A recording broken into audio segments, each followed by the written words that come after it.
Hello, and thanks for tuning in to this week's episode of the Signature FD Investment Audiocast, Cutting Through the Noise. I'm Tony Welch, Chief Investment Officer at Signature FD.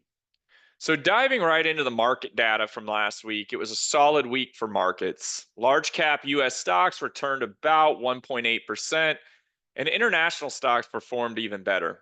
Now, commodities eased a bit, and the dollar also fell a little bit, which provided tailwinds to the stock market. Now, financials were leaders last week owing to strong earnings announcements. And this bull market in general has been supported by a positive economic and earnings backdrop. And that still does seem to be the case today. Now, there was not a lot of influential economic data last week, but we did see some softening in the service sector in January, and consumer confidence did fall a little bit. Now, consumers noted that they were concerned over persistently high inflation, but we did, however, get some data last week that challenges that narrative. Rent price growth has slowed quite a bit, and that should mean slower shelter prices this year, which could help anchor inflation below 3% in 2025. Now, from an earnings perspective, growth is expected to be a little over 12% for the fourth quarter, and that's important for a few reasons. First, valuations are high. So we really do want to see earnings coming through to justify those valuation levels. And second, a healthy labor market is supported by the economy, and companies are not likely to conduct widespread layoffs when profits are growing.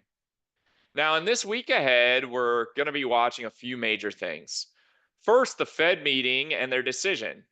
Now, they're likely to remain on hold in their interest rate policy, but it'll be the forward guidance that's going to be important. Next, on Friday, we're going to get the personal income and outlays report, and that shows us how the US consumer is faring, as well as the Fed's favored inflation gauge. We're also paying attention to developments in the AI space. So, over the weekend, DeepSeek really gained traction as a notable competitor to some of the other large language models. If their claims prove true, the implication could be that development of LLMs are less time and resource heavy than what they have been. And that could be positive and have positive implications for some companies and negative implications for others. So we're tracking along with those developments as well. For now, the bull market appears intact, but leadership trends may be shifting somewhat away from those prior AI darlings and to more value oriented areas of the market. As always, thanks for joining us and have a great week ahead.